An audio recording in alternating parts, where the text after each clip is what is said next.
This video is all about the use of pronouns, kami, and tayo in Filipino or in Tagalog. Let us differentiate kami and tayo. So the pronouns kami and tayo in Tagalog, both of them is we in English.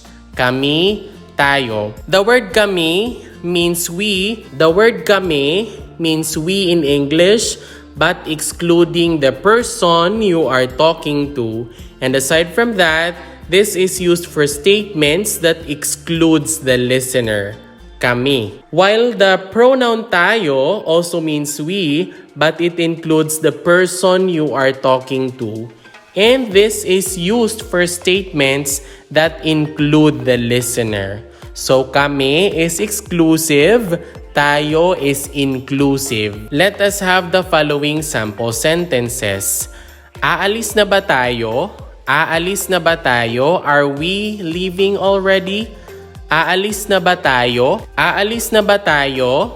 Aalis na ba tayo? That means, are we leaving already?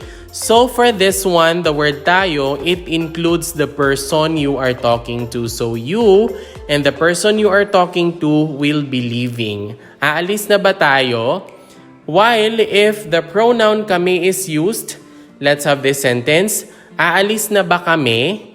Aalis na ba kami? So it means, are we leaving already? So it means that the person you are talking to is excluded or will not join you when you leave. Aalis na ba kami? Aalis na ba tayo? Aalis na ba kami? The next one is, uuwi po ba tayo? Uuwi po ba tayo? That means, are we going home?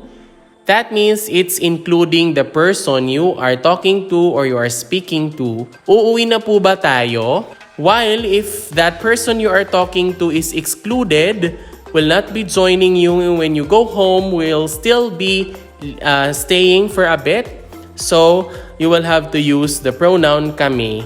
Uuwi po ba kami? Are we going home? Uuwi po ba kami? Uuwi po ba tayo? Uuwi po ba kami? May aso ba tayo?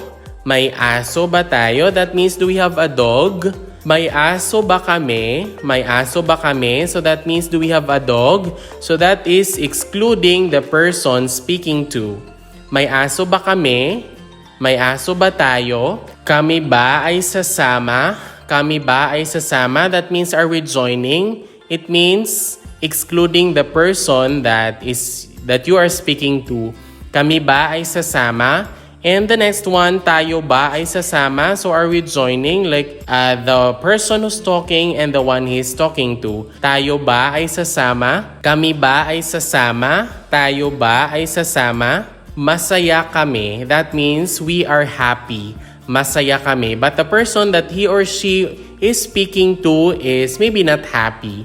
Masaya kami. But when we say masaya tayo, that means we are all happy. Masaya tayo. Masaya kami. Masaya tayo. Next is gutom na tayo. Gutom na tayo. That means we are hungry. Like all of us are hungry. Like both of us is hungry. Gutom na tayo. But when we say gutom na kami, it's also we are hungry in English. But it's only the ones that is being referred to here is the person who is talking and maybe his or her friends, something like that. But the person that he or she is speaking to is not yet hungry. So, gutom na kami. We are hungry, but you are not hungry. Gutom na tayo, gutom na kami. Next is nanalo tayo. This means we won. Nanalo tayo means we won. Nanalo tayo, it means all of us won. Nanalo tayo. But when we say nanalo kami, it also means we won, but you're not included. You did not win. Nanalo kami. It's only us who won. Nanalo kami. Nanalo tayo, nanalo kami. Nakapasa tayo, that means we passed. Nakapasa tayo, like all of us passed. Nakapasa tayo. But when we say nakapasa kami, we passed, but you did not pass. Nakapasa kami. Nakapasa tayo, nakapasa kami. So once again, when we say kami and tayo, both of them means we in English. But Kami is excluding the person that you are speaking to, and this is used for statements that excludes the listener. While the pronoun tayo is inclusive, and this is used for statements that include the listener. Kami, tayo. And that's all for our Filipino or Tagalog grammar lesson, which is about the use of kami and tayo. If you learned something new from this video, please don't forget to click like and subscribe. Moreover, you might also want to watch the next video on the screen. Maraming salamat, paalam at ingat. Thank you very much, goodbye, and take care.